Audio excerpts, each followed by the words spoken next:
welcome to Connection versus Collision, black and white conversation.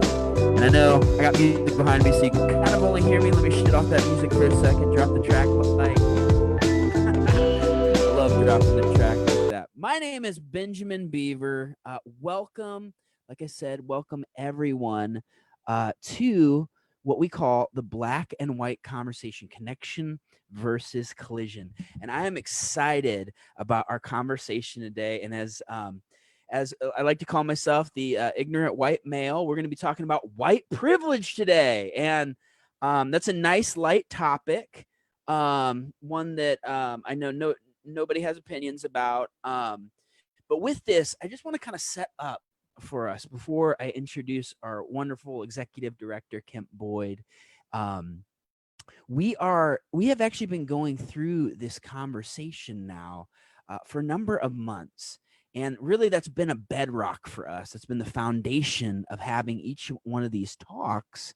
Is not they can be viewed separately, but really it's in a cohesive whole, because you can't truly understand the pieces that we're going to be talking about today if you don't understand part one, which was systematic racism, two, implicit bias, and then today we are talking about white privilege. Now, real quick, I actually want to see where everybody's coming from. If you guys don't mind actually just commenting,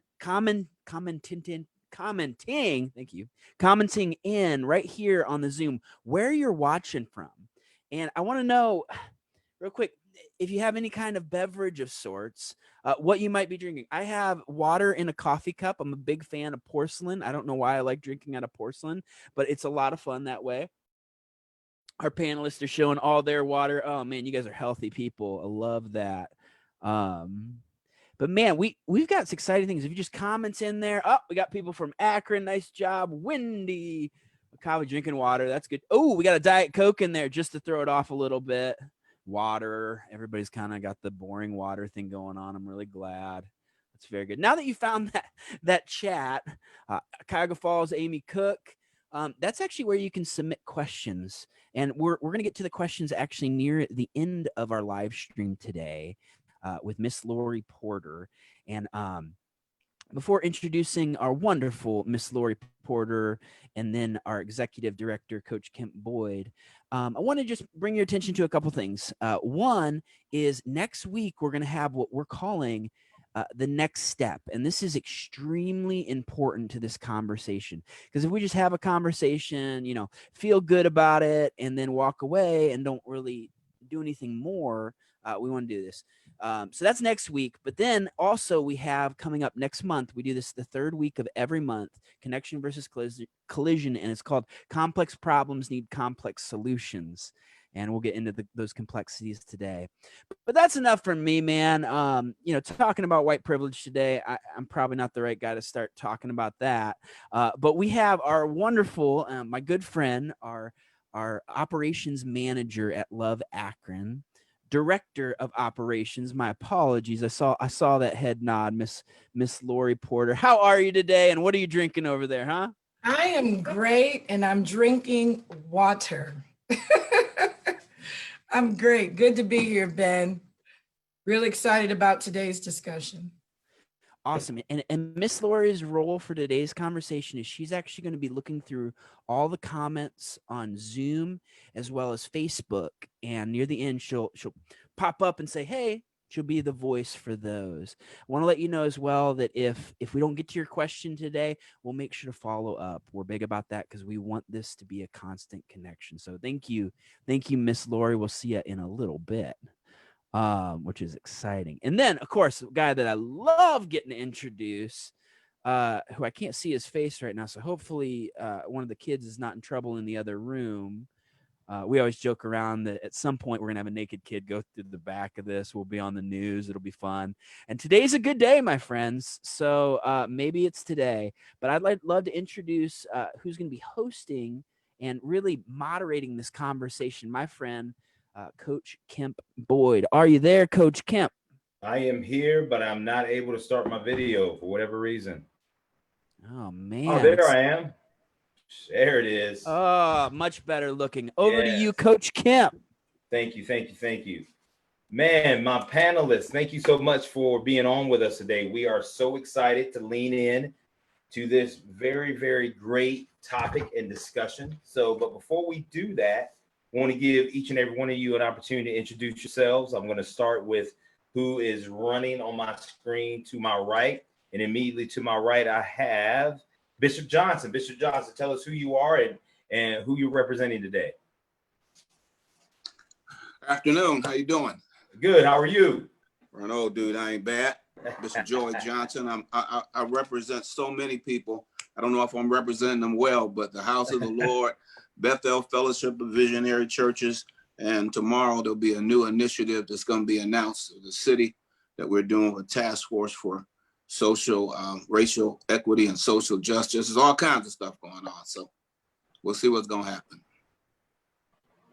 Man, that's awesome. That's awesome. Awesome. So my next is my brother Scott Myers. Go ahead, man. Hello. Good. I'm unmuted. Scott Myers. Work at Good. Hello. Yes. Work at Good Place Holdings. Order is to build economically regenerative organizations that give people the opportunity to grow to their full potential and build up good places in the communities where we work. So that's who I'm representing, I suppose.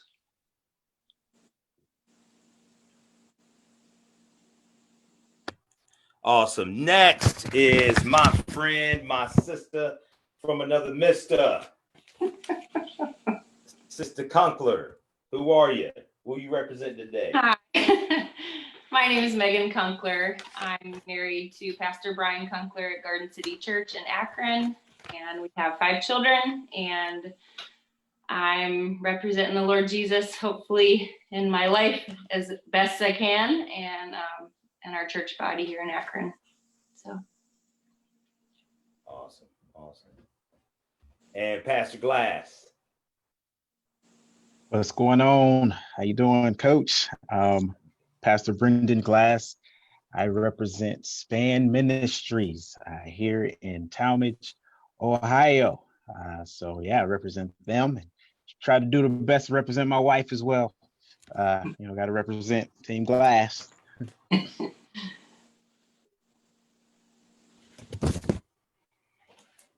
That's awesome. Awesome. Awesome.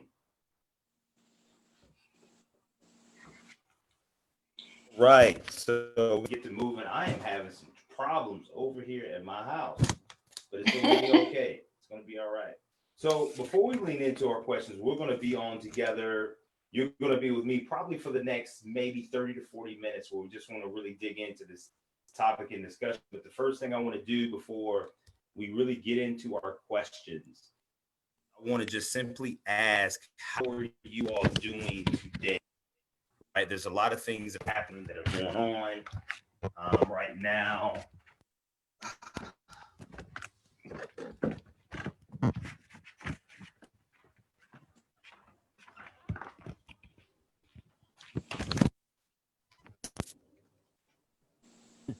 We're getting a great look at your house, by the way, Coach. You doing all right there? We're inviting all of Akron into Coach. You know what? Coach I think Boyd's so. family. Okay, you're good. Go for it. Hey, do me a favor, Ben. No, switch it to Lori. I apologize. All right, you're good. Problems over here.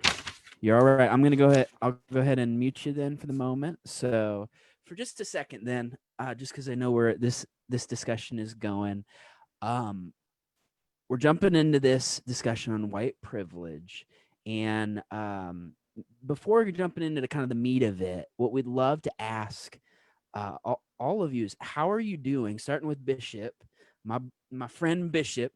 How are you doing? There's a COVID-19, racial upheaval, the overall just context that we're sitting in, man. Where are you at? How are you doing? Well, for me, probably the word I'd use today is hectic. I have so many different irons in the fire in terms of trying to work on all of these things.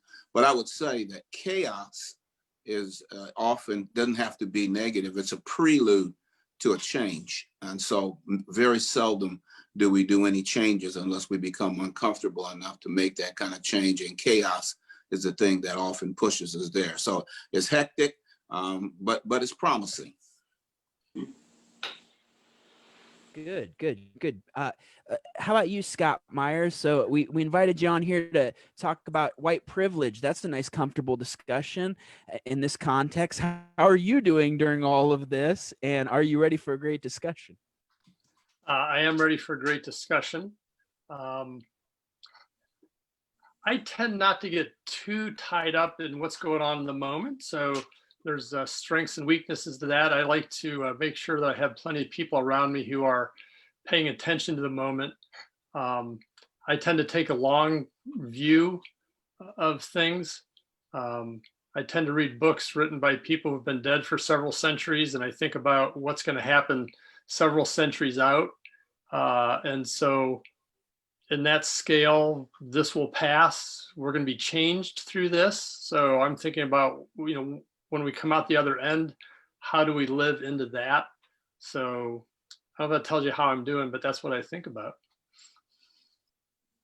How about you, Pastor Glass? I get to see on Facebook a lot of the times you're doing some great discussions, actually very similar to what we're doing here today. But how are you personally? How's the family doing?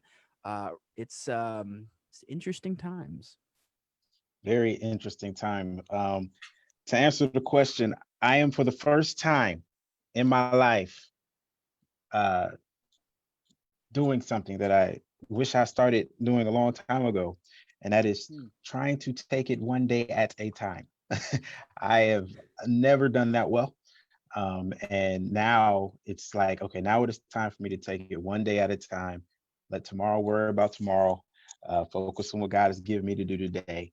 And it's a challenge for me. It's really a challenge because every day is throwing something different at me. But it's this in terms of what's going on in our nation, what's going on around me. I am doing my best to not be overwhelmed by it. Some days I'm okay with that, other days I'm not. So to be honest and to be transparent, taking things one day at a time and fighting the overwhelm. Man, that right there, man, is I think true for all of us, because it's this level of like, hey, if I get smacked in the face one more time with a news headline, I think I might have to go crazy, because that's just been 2020, And it looks like Coach is going to be jumping back on in just a moment, and he is coming back on. I'd love just to set up really this conversation with a quick video that describes white privilege. And as we're watching that, Coach will be back on. But this is actually from a Christian leader down in Florida. But the way that he put these concepts together, man, it just very convicting for me personally. And I'd love just to watch this as we're jumping in. This year's annual awards. Nope. There we go. We have a divided nation right now. We have people that are drawing lines in the sand and saying, if you believe this, you're this. If you believe this, you're this. And it is causing extreme pain and anger in many people's lives. One of the terms that I have hated for years, that I have despised, that I have rejected as being a part of, and that has personally offended me at times, is the term white privilege. For me to be told that I am part of white privilege bothered me. It offended me. And oftentimes, whenever someone says you're privileged in a certain area, you immediately build up a defense of that because you immediately go to the journey that you have had in life to get to where you are. Oftentimes, you want to rise up and you want to say, I'm not privileged, I've worked for what I have. So the term privilege oftentimes brings an immediate defense because most people that think you're privileged have no idea about your journey and how you arrived at where you are. I looked at the word privilege, and I saw the definition of the word privilege is a special right, an advantage, or an immunity granted or available only to a particular person or group. A special right, an advantage, an advantage. I grew up in an extremely segregated area. I grew up where white people lived in certain areas and black people lived in other areas. So I grew up separated physically when it came to life. We merged for school. We were not a segregated community for school, but our lives were not entwined. Maybe we worked side by side. Maybe we played football and baseball and basketball and went to school and sat in desks side by side, but our lives were not intertwined.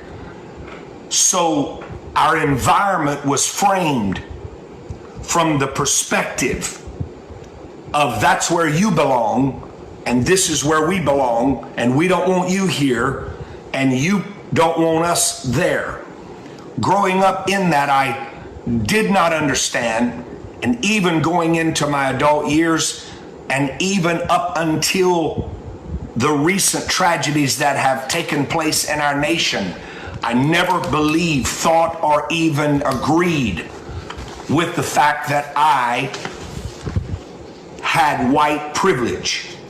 My life has always seemed to intertwine because of music and because of those opportunities with people of color. I never thought of the fact that I could walk into a very high-end store in my mall and not be followed around because of the color of my skin. I've never thought about it. I've never seen someone look at me funny as I walked in a room because of the color of my skin. I've never felt what that feels like. I've never thought about what that feels like. So therefore, that can be a privilege that I didn't even realize that I had. Huge. Coach, are you back on with us, sir? Yes, I am. All right, good. Well, right before I go over to you, that is right on the tip of everybody's mind. Megan, I forgot to ask, how are you doing today in the middle of all of this? Right before we jump in.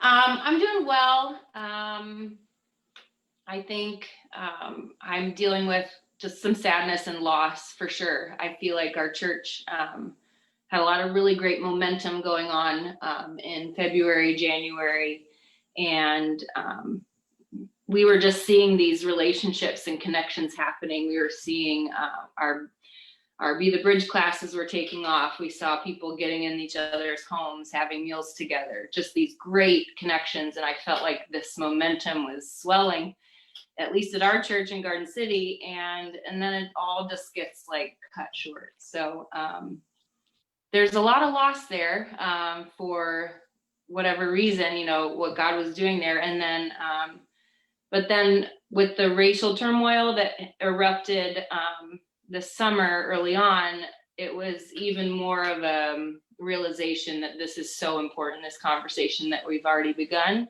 is so important to keep doing.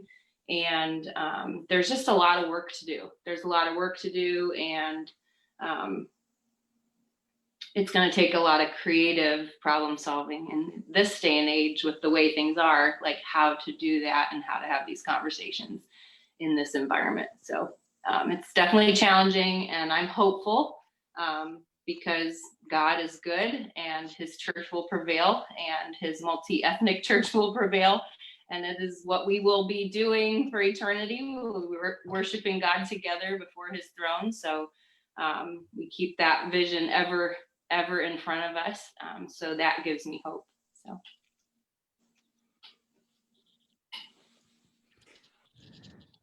All right, Coach, you back, bud? Thank you. Everybody, appreciate your patience with me and with what was going on here. First question I just want to ask out of the gate, we kind of asked that how you all were doing.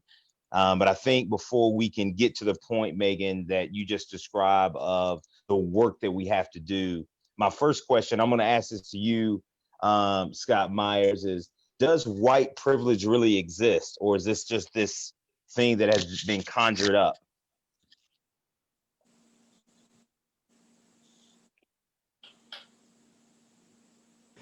You're looking good, Scott, but we might want to have you unmuted there, brother. Very good. Thank you. There you go. Good call. Thank you, Coach.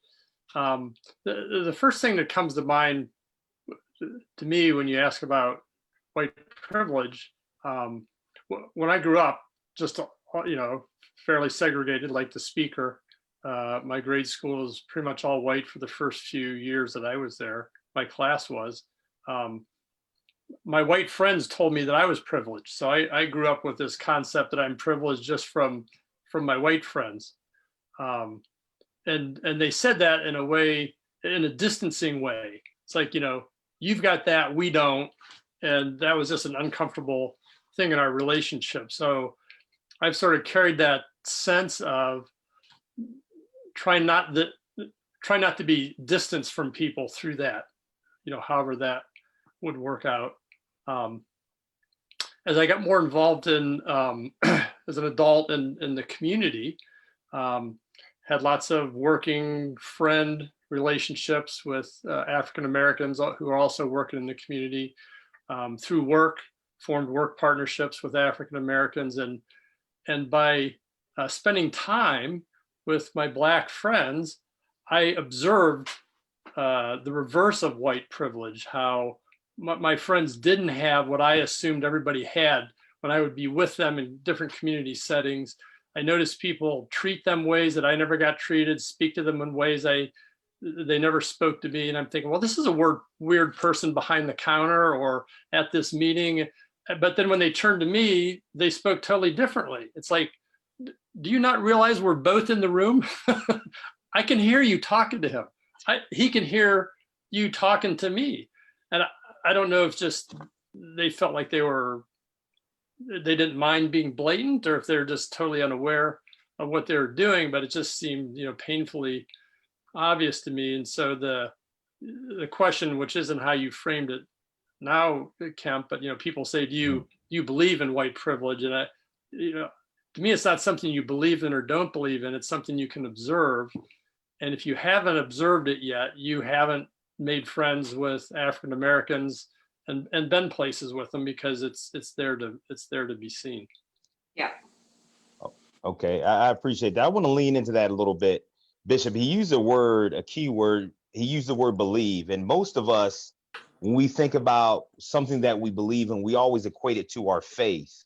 So it's interesting that most people say, and I think we were together earlier today, Scott and myself, and somebody said that to us. We were doing an interview and somebody says, hey, I don't believe that white privilege exists. And of course, it was a white person that said it. And I said, well, that's privilege right there. You don't necessarily have to. So talk about this aspect of believing in white privilege versus observing it.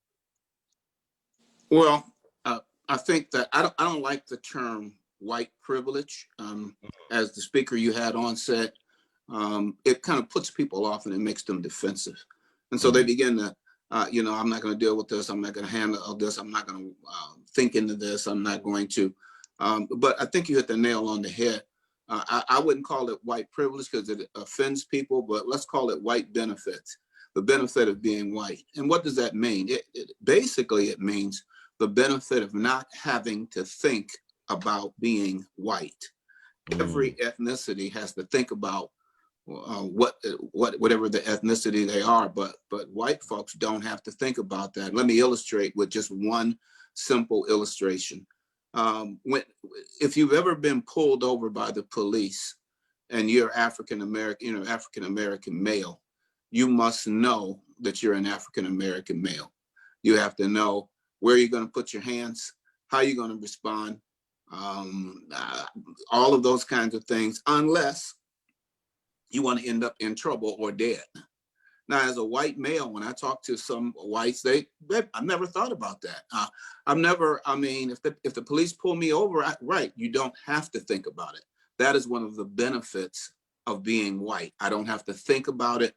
And Daryl Wing Sue, a expert in microaggressions and implicit bias, did tests and did a survey of whites and asked them, what does it mean to be white? And they couldn't answer. White folks could not answer because they don't know what it means because they never have to think about it. Yeah. Man. Now, Megan, I see you shaking your head saying, yeah, what are you agreeing with here? Are you agreeing with this term of this cushy term of white benefits? You know, I like white privilege because I want to battle, right? But I love it though, because we have to find a way to common ground, right? We talk about that. How do we find that common ground? So you being a white woman, is white benefits or white privilege, is that something that you believe that you have benefited from? Absolutely. I think white people are going to be defensive in this conversation, no matter what word you use. Pastor tried to use the term white blessing the other month, and that was the big no-no. Pastor Glass shakes his head. Yeah, I definitely did not see it my whole life. I am definitely new on this journey. I definitely encountered the term for the first time probably 3 years ago or 4 years ago in my life. So yeah, coming to recognize that, but exactly what Scott said, it's something that you don't see because you get the benefit. And pretending like it's not there is definitely an aspect of white privilege. I can pretend it's not there because that's a privileged position. So it's definitely something that I am becoming more and more aware of. But like Scott said, I have to be in proximity with people of color for me to even realize that it exists. If I'm in a white bubble with all white people, I will not see it and I will not experience it until and if I can't be around people of color, at least read books and memoirs by people of color, and you will start to see like this journey and this life experience is very, very different from my life experience and how I would be treated. So then I can start going into environments and being like, wow, I don't think I would have been treated like that if I had brown skin. And that realization has started to happen for me over and over the last few years. Okay, appreciate that. Pastor Glass, I want to throw it at you this way. What's up? You know, and I've heard this before, so I want to see if you can help me out with this question. How do you answer the question white privilege or white benefits? Let's go with white benefits because I'm going to give honor to where honor is due. That's how I was taught. Okay. Is white benefits, is it racism against white people? Because I've heard that before. I don't believe it's racism against white people, because I like how Dr. Joy DeGroy spoke on it in one of her lectures. She says, you know, how many white people have not received a loan because of the color of their skin? How many white people have not received a job because of the color of their skin? One thing about, you know, racism is, as the institution of racism is broken down historically, it's really always been about power. And we as minorities, you know, in a greater macro context, have never really had power to be able, you know, to dominate another group because of the color of their skin. So I don't like to say that it's racism. When I say white power, when I talk about white privilege or white benefits, I like that term, Bishop, my bishop. I describe it as this, and I explain it as this. It's almost common sense to a certain extent. And I know people don't want to hear that, but it's because of, like Bishop said, it's how sensitive we become over the issue. If you have an individual who goes to Cedar Point for the very first time, okay, they're going to struggle. This is the first time I've been able to go to Cedar Point. I'm going to struggle. I don't know where stuff is. And I'm not going to know where the food spots are. I'm not going to know what rides to get on first, what ride to get on last, what's the good stuff. It's my first time there. Okay, I'm gonna struggle a little bit. I'm gonna have an experience, but it's going to be a struggled experience. But if I've been going every year for the last 30 years, then I am going to have an advantage over the person who's just going there for the first time. And I kind of say that's kind of how white privilege is. I mean, it's not that it's an individual's fault. It's just that you've been here 30 times. This is my first time being able to afford it. So yes, you have an advantage when you walk into a park, and you're going to have more fun. You're going to know what rides to get on first. You're going to know how to, how to navigate the park very well. And that gives you the advantage. And that's how I kind of describe white privilege whenever I'm in, discussions or having conversations about it. Yeah, I appreciate that. Does that, you said, you kind of alluded to this, Bishop, that the term white privilege in and of itself kind of comes off as defensive. It's kind of, if you will, off-putting, and maybe it doesn't help us to get into proximity. So I know through our conversations, you've always been one to say, yes, racism is a very complex problem, right? That has no easy solution. But the one thing that we've all, I think, kind of agreed with, and I want to really hit this hard here, Bishop, is the fact that if that title, that term of saying white privilege is off-putting, we'll never get in proximity, and as a result, we'll never be able to do what does that word keep us from being able to do in that engagement with one another? Well, the word keeps us from doing exactly what you said, from having conversation, from entering into relationship. It sets up barriers and keeps us out. And Pastor Glass mentioned racism, and I think that's another problem.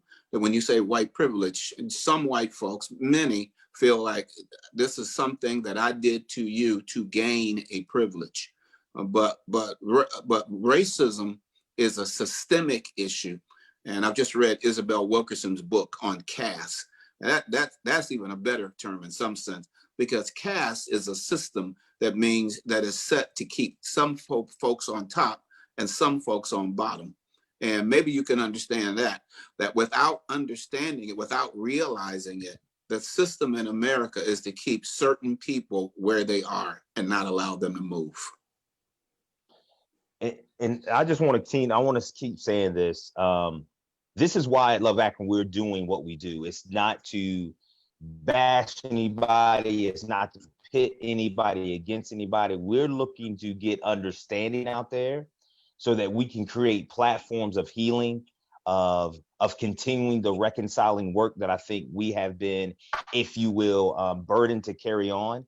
So I want everybody out there to know that is listening and listening to our panel. This is for us to get on the same page and have the same game plan or the same playbook that we can all get out of this. And so our panelists help us to build that playbook. That's why they've asked to be here with us. So I want to go back, if I could, to you, Megan. We talked a little bit at the beginning about, and I don't know if everybody's had a chance to read the paper yesterday and see some of the things that are going on here in inner city Akron with, there's been a 50% increase in a lot of the violence that is going on now that was in previous times, right? And so when we think about this as a white sister, right, you have benefits, you have things. When you see or you hear about some of this violence, because I'm sure it may be different from where you live at, how do you feel like I can utilize my benefits for the betterment of others that are in these situations? Camp. Well, my privilege has kept me from even seeing the news story. So it didn't come up on my Facebook feed. It wasn't in my YouTube algorithms. I didn't see it. So okay. There's a lot of stuff that I don't even see because it's not geared toward me and I'm not looking at it. So even for me to get outside of my bubble and start to see those things takes a lot of energy and work on my part. It takes intentionality for me to even see those things, care about them, and hear them. And honestly, I grew up in the suburbs. I had some inner city ministry experience in high school and college, but I honestly, I'm at a loss. I don't know exactly what I can do as a white woman in those situations. My approach has been like the little boy on the beach with all the starfish that are washed ashore, and I pick up one and I throw it in and I say I can save this one. I mean, my MO has just been building relationships with individuals who are in those communities and coming alongside of them and putting my arm around them and supporting them and attaching them to the resources that I have connections to the best that I can. And it might just be one or two people or one or two families. But I know that as you build the family and as you help people come in contact with resources, that's a drop in the bucket, but it's a little something. But I also fight that voice that's like the white saviorism and all the things. So then sometimes I'm definitely frozen in I don't know what to do because I'll probably do it wrong if I do it. So. Well, what I want to do is I want to be here to support you because let's not despise the day of small beginnings, right? Don't look at it as, oh, well, I can't.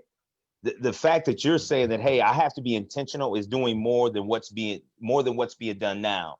I've heard Bishop say this several times when he's talked about the oh man, Bishop, you talked about the grieving platform, the grieving material that you have. And what always comes back to, man, we have to be willing to do the work. And so what I was hearing you saying there, Megan, is you're willing to do the work. You're willing to do the work to say, hey, yeah, I don't know right now what I would do, but man, let me switch up and go and find out and get in proximity, as Scott said earlier, with maybe in some relational context to find out, man, what is going on here, right? Yeah. And then let me establish some of these relationships. Maybe it's one, maybe it's two people, but we say here at Love Akron, we want to move at the speed of trust with people. So it's not coming in and doing the big grandiose thing, but I think it is about being intentional. So I want to give you kudos for that, sister, that, don't despise that. Don't despise the smallness of, hey, let me just simply go and do this thing because it is doing something, and it is doing something with your benefit. It's probably doing something more than what's been done in the past. So I just want to encourage you, don't despise that.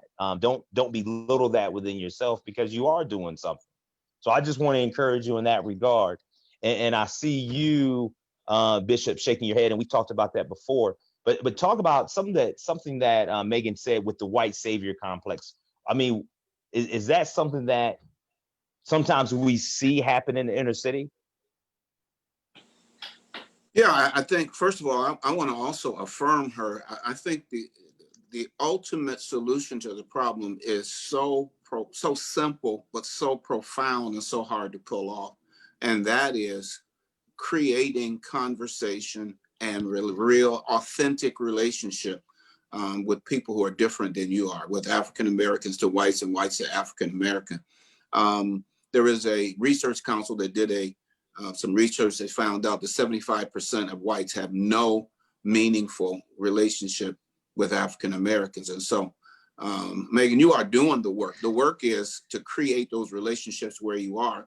And I call those islands of health. If we can get that going in small places and with many people, we might be able to make these islands of health into a continent. So yeah, I think that's the problem. I mean, that's a good move. But the problem with that is whites don't want to be seen as racist. And so that's another issue. And I try to share with some of my pastors and friends. Do you know when whites look most racist? When they're trying not to be. When they're trying not to look racist. When you're authentic, that's probably not going to be the problem. But there's a lot of feelings and defenses and things that are going on. I want to go over here to you, Scott. You've been in Akron now for a long time. You mentioned a little bit about your own personal upbringing and some of the privileges or benefits that even some of your white friends said that you have. How do you believe? And again, I'm not, it's not you tooting your own horn, but I want to go back to this. benefits, how do we leverage it without looking like I'm coming in as the white savior? Like, how does that do? Because it seems like you can get caught in the middle, right? I want to leverage my benefits maybe for the marginalized, but at the same time, I want to toe the line to where I don't look like I'm riding in on the white horse and I'm this white savior going to fix everything. First of all, how can you do that? Well, thank you for asking the question to think that I might have an answer on how to do that well. You know, I got a lot of energy, and so it's real easy for me to get over involved in stuff and, you know, step outside of my, you know, area of responsibility and to fall into that trap. You know, through my 20+ year relationship with Love Akron, though, I've been exposed to a lot of cool speakers. And Bishop, you're gonna have to correct me here. I don't know, it was Robert Lupton who talked about finding the Josephs in your community. Probably so. Yeah, and supporting them. So I heard that pretty loud and clearly.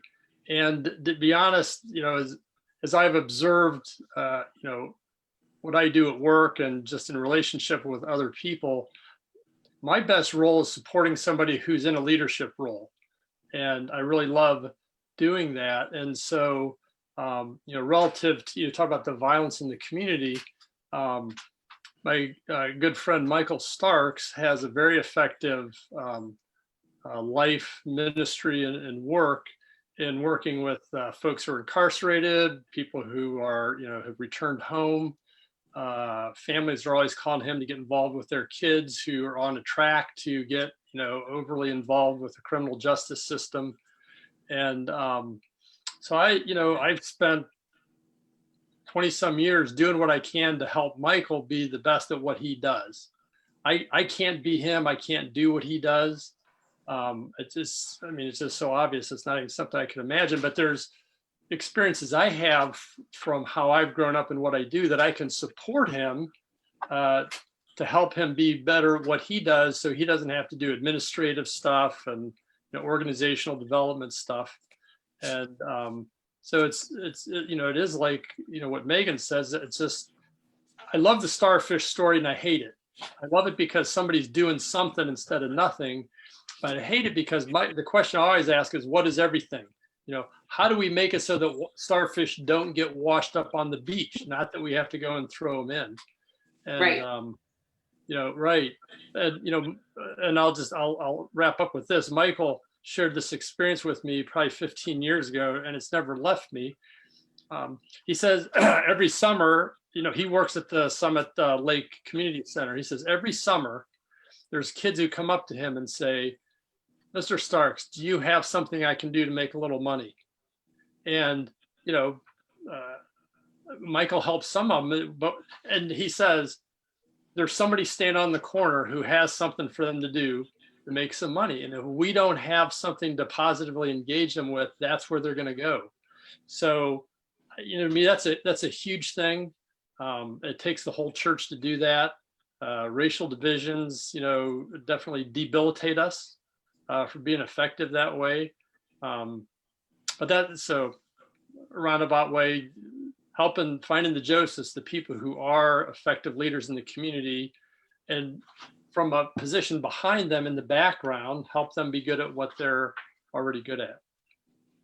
I appreciate that, man. That's utilizing your benefit for the benefit of others and open up those doors. And again, that goes back to proximity. It goes back into relationship of how we can really do that really well. So I appreciate that. This next question I'm going to pose to Pastor Glass and also to Megan. We're living right now in a time to where we have all these things going on, right? We got COVID, there's some of this racial tension, you know, there's the violence that is happening. And, you know, what happens, and I can tell you what happens in my home, right? When I don't acknowledge my wife's birthday, right? Or our anniversary, when I don't acknowledge those moments, it could end up to, you know, coach sleeping on the couch. Okay. But what I want to ask right now is what happens when we can't acknowledge whether it's white benefits when white people can acknowledge that they have white benefits or white privilege, what happens? What happens with that when that cannot be acknowledged? That's a great question. When we cannot acknowledge or come to an agreement that white privilege is real, then what we are doing is we are saying that in our society, in our culture, everything is okay for everyone equally and the same. When we are not acknowledging that there is a problem there, then we're going to keep going forward as if everything is great for everybody. When Jesus was talked about, because of the people that he was hanging with, he says it's not those who are well who need a doctor, it is those who are sick who need a doctor. And I don't believe that Jesus was saying that everybody was well. I don't believe he was saying that that these people don't need him, but they, I think, perceive themselves as okay and well, and because they perceive themselves as okay and well and there's no problem here, they did not take advantage of the fact that the Son of God is in their presence. And that becomes a problem. That can become a problem in this context, in this conversation, to where we will give a blind eye to something simply because it's not our experience. And that's why I love what Megan is saying, how she's just being completely honest, and she's saying, look, that's not my experience. I don't have the same context, I don't have the same reality, but I'm going to acknowledge that yours is different than mine. So that is where we have to be. That's where the conversation has to go. I'm a parent, and it's scary. I have a 17-year-old son. He's 6 foot whatever. He's taller than me, and most of his friends in the community are white, and it's scary to think that they might not be aware of white privilege. It's scary to think about how they will act, not acknowledging that the police are going to deal with us differently because this Black boy is with us. What's even more scary is if my son does not acknowledge this thing as white privilege, because he's hanging with so many of his white friends, and he might think, hey, this cop, this police officer, this circumstance, this situation sees us all the same. And he will not, like Bishop said, he will not be mindful of his color in that moment and in that time. So yeah, it definitely needs to be acknowledged, and it's a problem if it's not. That's a great point. I'm slowly realizing that it is dangerous to my brothers and sisters of color if I'm blind to this. If I continue in blindness to, if you want to use a biblical term, we could say favoritism. I mean, Paul talks about favoritism a lot, and societal favoritism toward me. If I'm blind to that, and I will continue to harm people of color around me, what I think I started to see it when I started to recognize it. I saw what happened when I acknowledged some of my white privilege as a white female. In some of our classes that I taught with Kemp, there was a very marked impact of me standing up to the group and confessing that I was acknowledging the privilege I had as a white female. After I said that, there were Black women who came to me either in message or in person, and I could tell that a wall that was there between us had come down. And that I had a friendship with them at a new level that I had never seen before. And I didn't know the wall was there. I couldn't tell you that the wall was there before, but as soon as I entered into the space of acknowledging my privilege and realizing that, it was safer for her to come in and actually have a relationship with me as a white woman. It became less dangerous. Not that all the danger was away and that all the risk was gone, but I saw walls come down. So then I realized, wow, there were walls there before I acknowledged my privilege, when I was blind to my privilege, and when I just acted in that privilege carelessly, it can really cause harm and hurt. And especially in friendship with Black women, I've really seen that. I appreciate it. I'm about to wrap up my portion of this here, but I want to, I always, probably to my own fault, but also to the benefit of everybody else, I lean a lot on Bishop just because I respect him, first of all, and I think culturally that's just how I was raised. He first of all, he's Bishop Johnson, not only Akron, but he's somebody that I look up to a lot in his leadership and his approach to things. And Bishop, I'm seeing you shake your head. I'm seeing you kind of, picking up what everybody's putting down. Just if you can, just kind of summarize what you're hearing and what's a good next step for us all, just before we lean in and we bring in Miss Lori for kind of some of the questions that are in our chat and from Facebook. Look, I would just love to end with you if we could.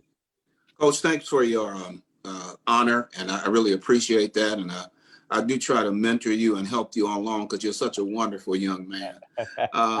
First of all, I hear Megan's tremendous authenticity. I think it is just wonderful. So that's why I'm shaking my head, because the kind of authenticity she has is the kind that will help to deal with the issues that we have in America.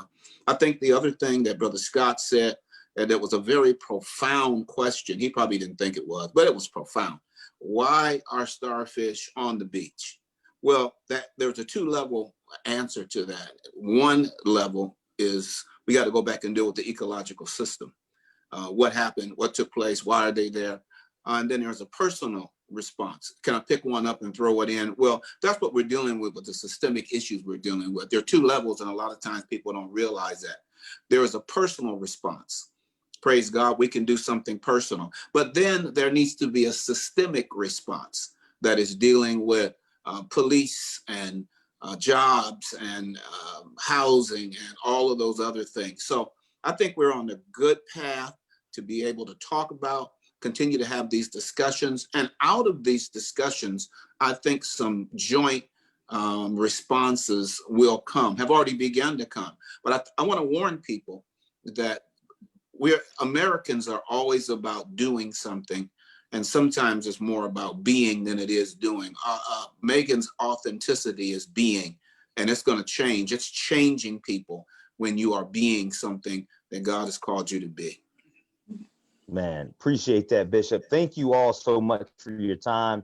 I'm going to pass the baton, if you will, over to Ben, who's going to pass it over to Lori, and we're going to get to some of our questions that came from our chat and from our live stream. So I'll be back on with you at the end just to continue to thank you from that.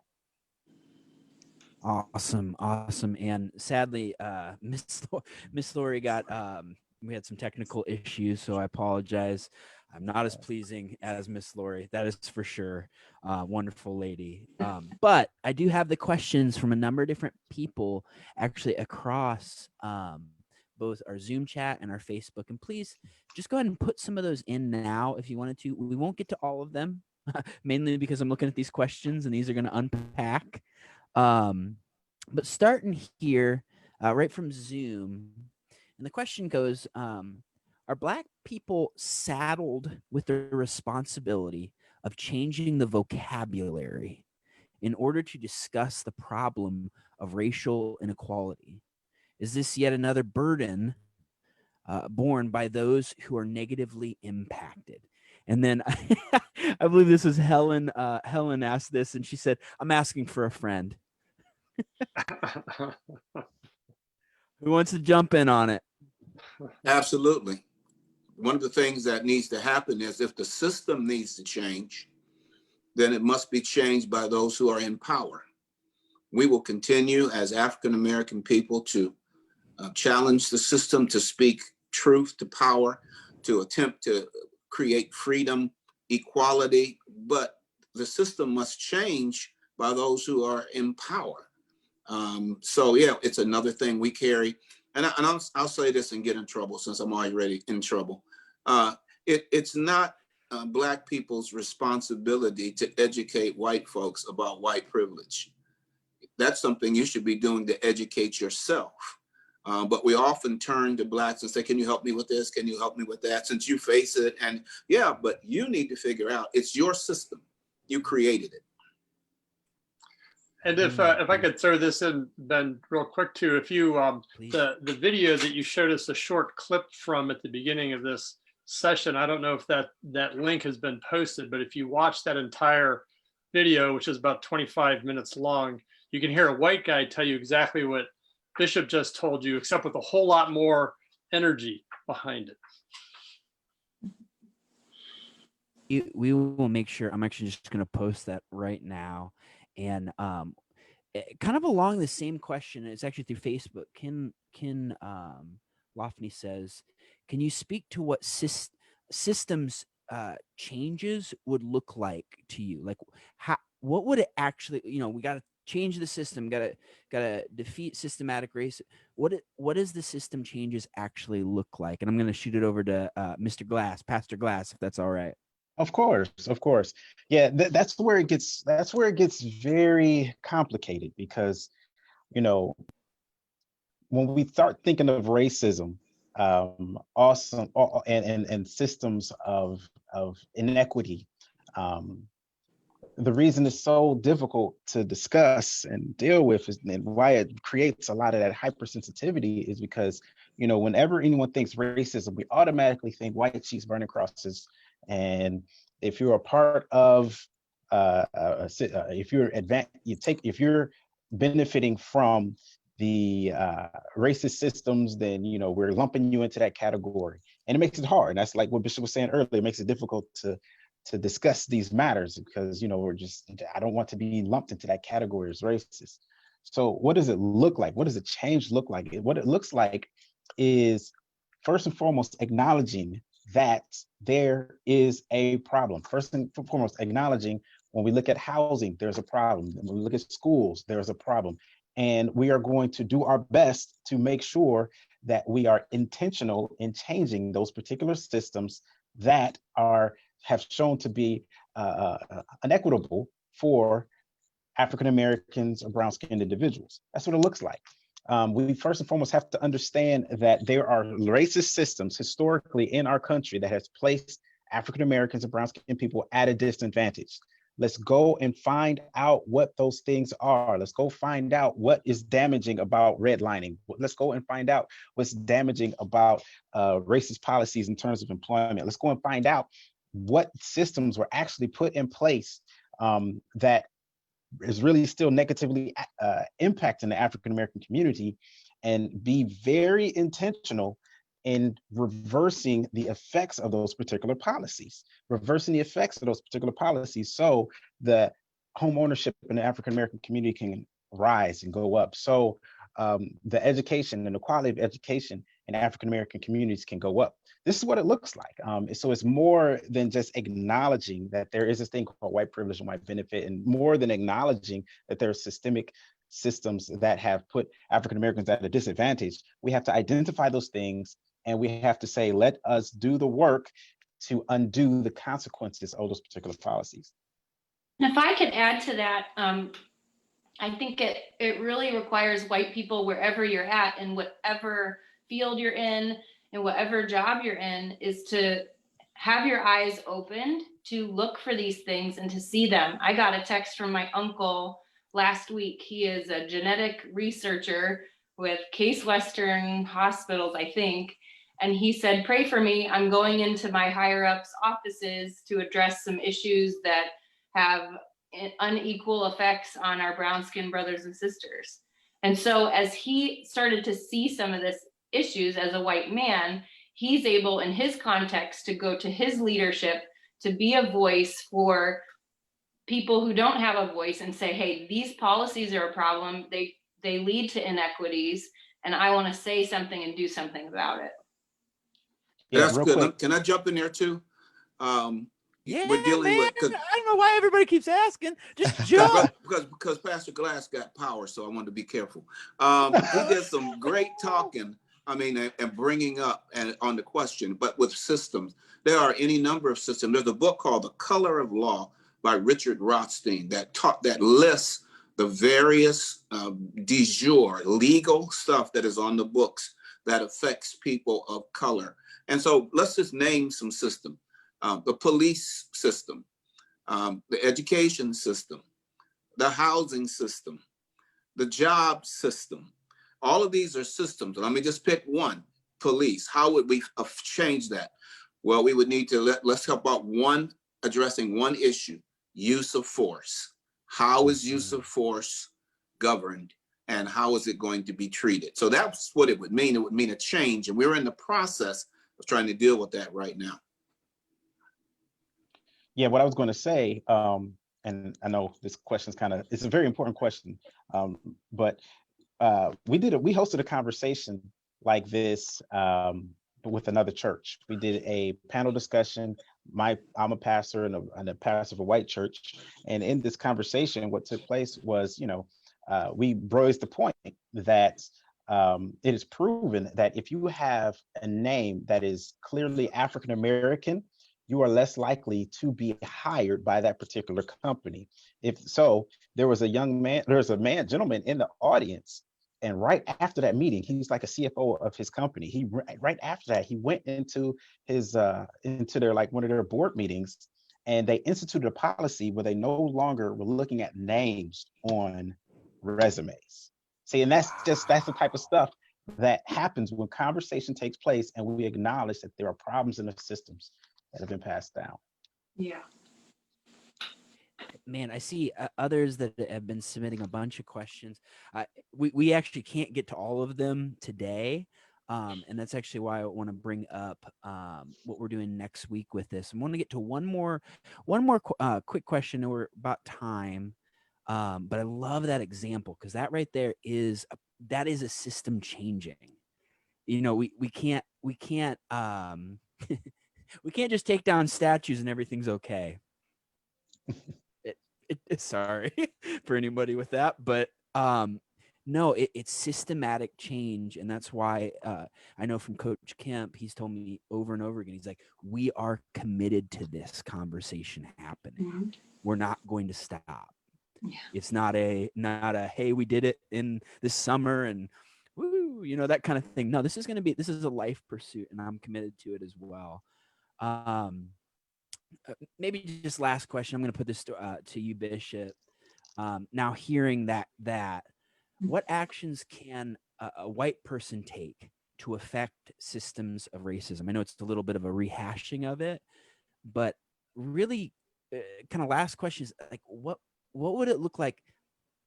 Ben Beaver, Cuyahoga Falls today. What would it look like for me, practically? Well, I think that the simple, very simple part of this, particularly for a Christian, is to befriend somebody who's different from you. And if you can get in that kind of relationship, maintain it, work it through, it's going to have an impact, not only on you, but upon everybody around you. That sounds simplistic, but it's not simplistic because you may not have anybody available. When you start having, I'm going to use this word, authentic relationship, it can be painful. It can be off-putting. A lot of things can happen. But if we can begin to do what the Bible says, and that is love one another, it can have profound impact upon the culture. And so that's one thing you can do. You don't have to wait for anybody else. You don't have to wait till the law changes. You can just befriend, interact with, begin to have authentic relationship with someone else who's different from you. Oh, man. Well, guys, thank you. And thank you everyone that has jumped on this conversation. Scott just messaged me, said, sorry, I had to jump into another meeting. But thank you, Scott Myers. Thank you, Bishop Johnson. Thank you, Pastor Glass. And thank you, Megan. We have loved having you on here. And this is actually a great segue for us in inviting you out to two things. One is next week, same exact time, 1:30, same bat time, same bat channel. We're going to have a broken down discussion of white privilege, where you can come, and the link, I'm just going to post this right now down in our comment section as well as on Facebook, and you can sign up. And what this is literally you'll be broken down into smaller groups with a facilitator and we'll be able to talk this stuff out. You know, it's good to come to a panel discussion. It's good to have these thoughts put in your mind and in front of you, but at the same time, we have to put it into action. And that's what we're trying to do next week. And then as well, what we're very excited about is actually our next black and white conversation. And I actually want to show you what that's going to be about, because it's exactly what Bishop was just explaining. And I don't know where that video is. That's okay. Oh, here it is. Here it is. So take a look, guys. Listen, this is a complex problem, and it's going to take a complex solution to solve it. And the starter of that is, man, we have to build relationships. Relationships are very complex. We're not going to get along. We're not going to see eye to eye all the time. It's hard work. It's going to be hard work for us to stay in this together. It's going to be hard work for us to do this. But here's the thing. Here's the commitment I'll make to you. I will not outsource my responsibility. I won't do it. I won't give it to the government. I won't give it to the next black guy to do, or the next black woman to do. No, man, I'm going to own what I'm supposed to own. Period. And if we can all come to that type of commitment, we're all going to be better for it. Please make sure to come out, sign up for that. That'll be online with these links and everything. But just to really finish up our time here, guys. I know we're at time, but what we always like to do here at the end is we like to have everybody say "Love Akron," and basically we just ask a simple question. All we got to do is, this is one unifying thing, so unmute and everything. And you at home, please say this. You got your headphones on at work. People are going to think you're weird. I'm fine with that. I hope you're fine with that too. But hey, thanks for joining us today. And if you don't do anything else, make sure that you Love Akron. Awesome. Make sure to sign up on there. And thank you to our panelists. And we will see you all very soon.